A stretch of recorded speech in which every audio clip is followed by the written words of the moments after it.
कहा है वो फॉल्स नैरेटिव क्रिएट करके लोगों को कंप्लीटली कंफ्यूज करने की कोशिश कर रहे हैं, क्योंकि एनआरसी के साथ उन्होंने कंप्लीटली इसको मिक्स कर दिया, मैं कहूंगी। क्योंकि एसआईआर क्या है मैं आपको अभी बताया, और नागरिकता के साथ एसआईआर का कोई संबंध है नहीं। मतलब हाँ, अगर दूसरे कोई देश का लोग यहाँ पे आते हैं, जैसे बांग्लादेश के बहुत सारे लोगों को, इनका ये जो टीएमसी की प्रवक्ता बैठे हैं पुरोहित जी, इनका ही दल पॉलिटिकल पार्टी टीएमसी, उनका ही एक नेत्री बहुत कुछ महीने पहले कहा था कि जाकिर का बहुत अच्छी तरीके से आधार के साथ लिंक कर सकता है। और ये मैं नहीं कह रही हूँ, ये पब्लिक डोमेन में भी ये इंटरव्यू अवेलेबल है, प्लीज जाकर चेक कर लीजिए प्रवक्ता साहब को अगर कुछ बोलना है तो। उन्होंने क्लियरली कह दिया था कि आधार कार्ड जाकिर का लिंक कर सकता है। तो अब सवाल तो ये आता है तावीज, ये किसके आधार कार्ड लिंक करने के लिए कह रहे हैं और क्यों कह रहे हैं? कि बांग्लादेशी कोई भी नागरिक का कोई हक नहीं बनता है कि बंगाल में आके वो लोग पेपर चेंज करके, पेपर क्रिएट करके वोट मतलब अपना वोट कास्ट करे। और अब देखिए एक बात, जब ये एसआईआर शुरू हुआ था बंगाल में, गुलशन कॉलोनी बोलकर यहाँ पे एक जगह है, आपको पता है या नहीं है मुझे नहीं पता जी। तो ये गुलशन कॉलोनी से बहुत सारे लोग जाकर सीमा पे खड़े हो गए थे, क्योंकि उसको उस टाइम पे भागना था। उन लोग डर गए थे, उनको इस बात की डर थी कि अगर हमको पता चल गया लोगों को कि हम इलीगल इमिग्रेंट है, शायद हमको डिपोर्ट कर दिया गया होगा तो हम कुछ नहीं कर सकते। और उसके पास टीम से भी फिर उसको बचाने के लिए नहीं गया था, क्योंकि उनको भी पता है कि अगर हम इनको बचाने के लिए जाए तो हमारी गलती सामने आ जाएगी। और ये अभी जो है मैं आपको बताती हूँ, बंगाल में अभी एसआईआर होने के लिए ये लोग डर रहे हैं कि यही ममता बनर्जी को हम बहुत साल पहले देखे थे चरण सिंह अटवाल जी के मुंह के ऊपर कागज थोपते हुए। चलिए, तो इसका जवाब जरा स्वयं प्रकाश जी आप देना चाहेंगे? नहीं, एकदम देना चाहेंगे। देखिए, ममता जी को सवाल उठाना ममता बनर्जी पर उठा सकती है, उनका अधिकार है, लोकतंत्र है। मगर देखिए, भारत का जो चुनाव है आज के डेट में व्यवस्थित वैज्ञानिक धांधली हो रही है। वैज्ञानिक साइंटिफिक रिगिंग कम्युनिस्ट करते थे जब पश्चिम बंगाल में चुनाव होता था, और अभी भारतीय जनता पार्टी ने वही रवैया अपनाया है। आप देखिए, महाराष्ट्र की 148 सीटों में 132 सीट जीतते हैं, बिहार में 101 में से 89 सीट जीतते हैं। यह जनमत नहीं है, जनमत की हत्या है। कि जिस तरह से 90% का स्ट्राइक रेट, जो इन्होंने ऐसा क्या काम कर दिया जिनको 2024 के लोकसभा चुनाव में 200 जहां पे हारे वहां पर ये जीत रहे हैं। ये ऐसा क्या कर दिया इन्होंने? जहां पर विपक्षी पार्टियां जीत रही हैं वहां पर ऐसा क्या हो गया सर? नहीं, आप मुझे बताइए। नहीं, मैं एग्जांपल दे रहा हूं, मगर ये पश्चिम नहीं तो बंगाल है। अगर एग्जांपल तो फिर सब जगह लागू होगा ना, फिर वहां कैसे लागू होगा जहां पर आप नहीं जीत रहे हैं और जहां आप जीत रहे हैं वहां लागू नहीं होगा? आप इसकी वो नहीं समझ रहे हैं, इनकी कॉन्स्पिरेसी नहीं समझ रहे हैं कि इन्होंने महाराष्ट्र में किया, हरियाणा किया, मगर बंगाल में कर नहीं पा रहे हैं। 4 नवंबर से हमारे सैनिक रास्ते में खड़े हैं और हम चेष्टा करके सुप्रीम कोर्ट के माध्यम से, आप मुझे बताइए ना, हरियाणा से कौन सुप्रीम कोर्ट गया था? महाराष्ट्र बिहार से कौन सुप्रीम कोर्ट गया था? हमारी नेत्री गई थी। लेकिन सुप्रीम कोर्ट में आप क्या साबित कर पाए? सुप्रीम कोर्ट से आपको क्या यहाँ पर हासिल हुआ, जरा वो बताइए। आप आपके हक में क्या यहाँ पर सुप्रीम कोर्ट में साबित हो पाया, जरा वो बताइए। आप तो उससे लेकर चीजें आगे बढ़े, क्योंकि देखिए इस तरह के आरोप तो और राज्यों में भी लगे हैं। ऐसा नहीं है कि पश्चिम बंगाल में पहली बार ऐसा हो रहा है कि सवाल खड़े किए जा रहे हैं यहाँ पर एसआईआर को लेकर।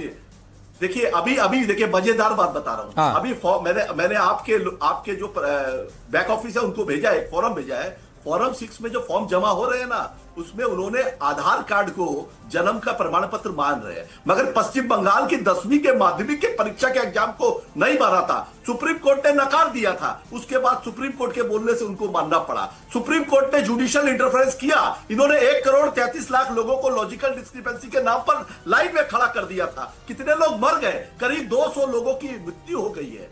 ऐसी क्या जरूरत है? इतनी क्या हड़बड़ी है? 3 महीने बाद आपको पता था चुनाव है, आप फटाफट क्यों? ऐसा क्यों कि आपको जनमत जीतने के लिए आपको पता है कि आप लोकतांत्रिक तरीके से पश्चिम बंगाल कभी नहीं जीत सकते हैं, बिहार नहीं जीत सकते हैं, महाराष्ट्र नहीं जीत सकते हैं। जहां पर भी भारतीय जनता पार्टी, देखिए, ये हिंदी बेल्ट की 2-3 स्टेट की पार्टी है और इनको पता है कि ये साउथ में नहीं जीतेंगे, नॉर्थ ईस्ट में नहीं जीतेंगे। आपको पता है सर, सुप्रीम कोर्ट में जब सुनवाई इस मामले को लेकर हो रही थी तो कोर्ट की तरफ से क्या यहाँ पर कहा गया कि ये जो जिस तरह के सवाल यहाँ पर उठ रहे हैं ना, संदेह पैदा करने वाले बयान नहीं दिए जाने चाहिए। संदेह पैदा करने को लेकर ही यहाँ पर सियासत हो रही है। आप ऐसे सवाल यहाँ पर उठाए जा रहे हैं जिससे संदेह यहाँ पर पैदा, वो सवाल हम सुप्रीम कोर्ट में भी डाल रहे हैं। हाँ। मैं जो आपको टीवी चैनल में बोल रहा हूँ ना, फॉर्म 6 के बारे में, वो हम सुप्रीम कोर्ट में भी हम वो पॉइंट डाल रहे हैं। ऐसी बात नहीं है कि हम ऐसे ही आपको रास्ते चलते बात कर रहे हैं। ताबिज भाई, आपको ये सोचना है कि ये देश का लोकतंत्र जब जिंदा रहेगा कि इस देश के नागरिक को वोट देने का अधिकार जिंदा रहे। अगर आप आरएसएस की विचारधारा क्या है, आप सुबह से मैसेज पढ़िए, आरएसएस की विचारधारा है सुबह पहले मुसलमानों को सेकंड स्टेज के सिटीजन बना दिया है, सेकंड कैटेगरी का सिटीजन, कि उनको वोट का अधिकार छीन लेना है। बंगाल के अंदर ये जो सवाल आप यहाँ पर रेज कर रहे हैं, निखिल जी हमारे साथ हैं। निखिल जी, आप वोट का अधिकार छीनना चाहते हैं उन लोगों से जो आपके समर्थक नहीं है, और दूसरे राज्यों के वोटर ऐड करवा रहे हैं।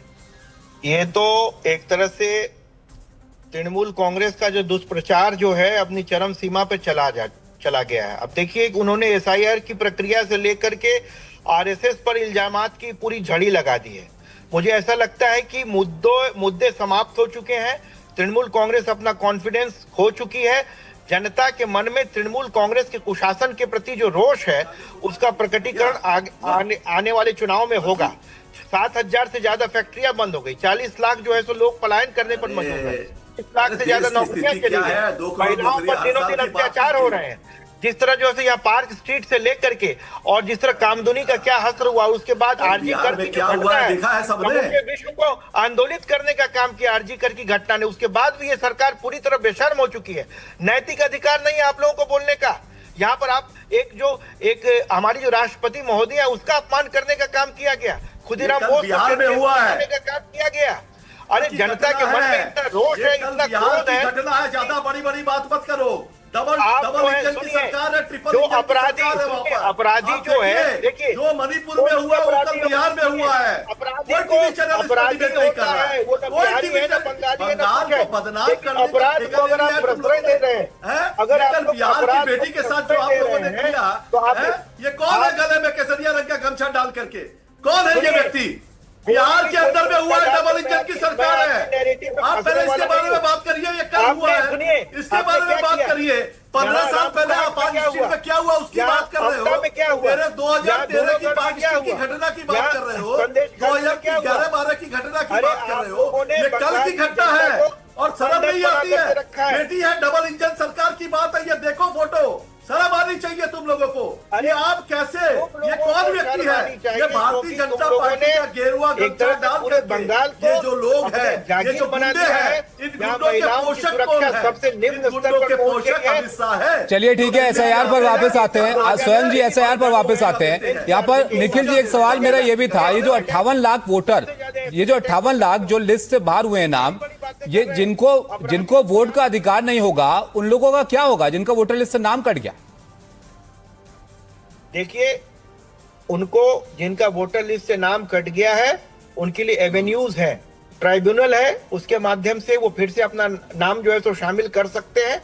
और सबसे बड़ी बात जो ये प्रॉब्लम हो रही है कि डिस्ट्रिक्ट जो इलेक्टोरल ऑफिसर्स हैं उनके पास जाना है तो उनको ये डायरेक्ट कर दिया जा रहा है कि आप डायरेक्ट सीईओ के पास जाइए।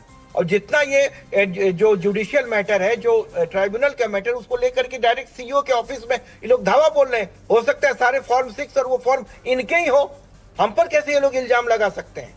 मेरा ये कहना है अच्छा पुरोहित जी, आप ऐसे क्यों मान के चल रहे हैं कि वो जो फॉर्म जा रहे हैं वो बीजेपी के ही होंगे, आपके समर्थकों के फॉर्म नहीं हो सकते हैं? वो सबूत है, कोई सबूत नहीं है, यह इल्जाम है। सबूत ऐसा है कि जब जुडिशियल इंटरफेरेंस सुप्रीम कोर्ट ने किया है, उनकी निगरानी में सारा काम होना चाहिए, डिलीटेशन हो, सबमिशन हो, जब, क्योंकि इनके ऊपर तो संदेह है। ये लोग तो चोरी कर रहे हैं, चोर लोगों पर क्या विश्वास करेंगे जो पकड़े गए? सबसे ज्यादा चोरी तो तृणमूल कांग्रेस। अरे कोयला चोरी, स्वयं प्रकाश जी, एक बात बताइए, चुनाव कराने का काम तो चुनाव आयोग का ही है ना। अगर आप उसको लेकर इतने गंभीर आरोप यहाँ पर लगा रहे हैं, अगर आपको भरोसा ही नहीं है, सुप्रीम कोर्ट तो चुनाव नहीं करवाएगा, चुनाव आयोग ही करवाएगा, फिर चुनाव में जाने का क्या मतलब?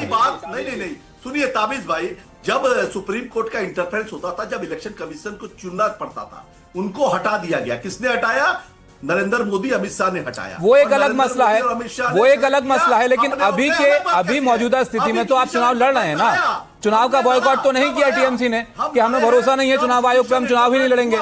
और वो जुडिशियल इंटरफेरेंस से चुनाव होगा, वो जुडिशियल इंटरफेरेंस देखेगा कौन सही वोटर है और कौन एलिजिबल वोटर का नाम मत काटिए। इलेक्शन कमीशन की क्या जिम्मेदारी है? निष्पक्षता से चुनाव कराने की। किसी भी एलिजिबल वोटर का नाम नहीं कटना चाहिए और अनएलिजिबल वोट देने का अधिकार नहीं होना चाहिए। चलिए ठीक है, ममिता जी, इस पर जरा आप यहाँ पर आइए क्या आपको लगता है कि इस वक्त पश्चिम बंगाल में यही यहाँ पर मुफीद मुद्दा है टीएमसी के लिए भी कि वो एसआईआर पर ही टिके रहें ताकि कोई और बात यहाँ पर ना हो, क्योंकि काफी वक्त से ममता बनर्जी हैं, एक यहाँ पर जो एंटी इनकम्बेंसी है उसका भी सवाल यहाँ पर खड़ा होता है, तो एसआईआर का मुद्दा बढ़ चढ़कर उठाने की वजह क्या ये भी एक हो सकती है? एसआईआर के मुद्दे को बढ़ चढ़ के उठाने की बहुत सारे कारण मैं आपको बता सकती हूँ, पर टाइम शॉर्ट है, मैं इतने ज्यादा अंदर नहीं जाऊंगी। बस मैं छोटे शब्द में कहूंगी कि देखिए अभी ममता बनर्जी के पास 30 to 35% वोट शेयर है पूरी मुसलमान कम्युनिटी से, मतलब 70 to 75% सॉरी उस टाइम पे 30 to 35% वोटर्स थे और that means 70 to 75% vote share, तो उनको डरने की तो कोई बात ही नहीं है। और बात आई तो एंटी इनकम्बेंसी, तो ममता बनर्जी को अच्छी तरीके से पता चल चुके हैं कि वो एंटी इनकम्बेंसी फैक्टर जो है वो स्टार्ट करना शुरू हो गया। That's why she is afraid, and उनको ना ऐसा इलेक्शन हारने का चिंता नहीं है, उनको ये चिंता है कि मैं इलेक्शन हार जाऊंगी तो मेरे हाथ से पावर निकल जाएगा, तो that is why she is scared of. And मैं एक लाइन से पुरोहित जी को एक जवाब देना चाहूंगी, वो दूसरी स्टेट की बेटियों की बात कर रहे थे, तब इसके अपनी स्टेट की बेटियों को वो बचा पाए। मैं इसीलिए ये मुद्दा उठाती हूँ क्योंकि अभी बंगाल में सिर्फ एसआईआर नहीं, ये मुद्दा भी महिला सुरक्षा की मुद्दा भी बहुत इंपॉर्टेंट है, ये भी उनको समझना चाहिए। 5 स्टेट की बेटी को वो बचा नहीं पाए, फिर कालियागंज, कुलतली, आरजीकर, कहीं पे भी बेटियों को वो बचा नहीं पाए। कभी भी कोई बलात्कार होता है और ममता बनर्जी आके बोलता है अरे भैया चुप रहिए, कब आके वो बोलता है कि आप सिर्फ ऐसी बड़ी शहरों में छोटी छोटी घटना होती है, आपको बीजेपी से सवाल करते नहीं। फिर उन्होंने कहते हैं कि क्योंकि बंगाल की बात हो रही है ना सर, फिर आप सत्ता में तो आप हैं, बंगाल का जवाब तो आप ही देंगे, इलेक्शन कमीशन को कौन ऑपरेट कर रहा है? बंगाल का जवाब तो आप ही देंगे। कोई भी राज्य से कोई भी चीफ मिनिस्टर बलात्कार होने के बाद कहाँ से बोल सकते हैं कि आप मुझसे सवाल नहीं कैसे बोल सकता है कि ये बड़े-बड़े देश में छोटी-छोटी घटनाएं से बड़े-बड़े राज्यों में होता है, कौन ऐसे बताता है? फिर कौन बोलता है लाभ दिया, कौन बोलता है कि लड़की प्रेग्नेंट, लड़की के साथ लाभ करता? उनको पता है ये अपनी राज्य में बेटी को सुरक्षा में नहीं रख सकते और ये शुरू भी नहीं कर हम लोगों पर सकते। मत थोपिए, ये पश्चिम बंगाल की जनता है और इनको पता है, ये रामकृष्ण हाँ, जनता जानती है, आपने क्या किया जनता जानती है, आपने जो जनता डाटा जानती दिया है। है, सुनिए 35% मैंने डेटा दिया है, खुद से बना के नहीं दिया, पब्लिक डोमेन में अवेलेबल है भैया, जाके देख लीजिए। आपने बीजेपी से कभी सवाल किया है जीवन में? आप राजनीतिक विश्लेषक मत हाँ। लिखिए, आप लिखिए आरएसएस प्रचारक। राजनीतिक विश्लेषण मतलब ये नहीं है कि अपनी स्टेट में रेप हो जाए, बलात्कार सर हो ये जाए, स्वयं प्रकाश जी ये बात गलत है। आप सवाल आपसे पूछा जाए तो आप पर्सनल अटैक करके सवालों से बच नहीं सकते सर, ये तरीका ठीक नहीं है।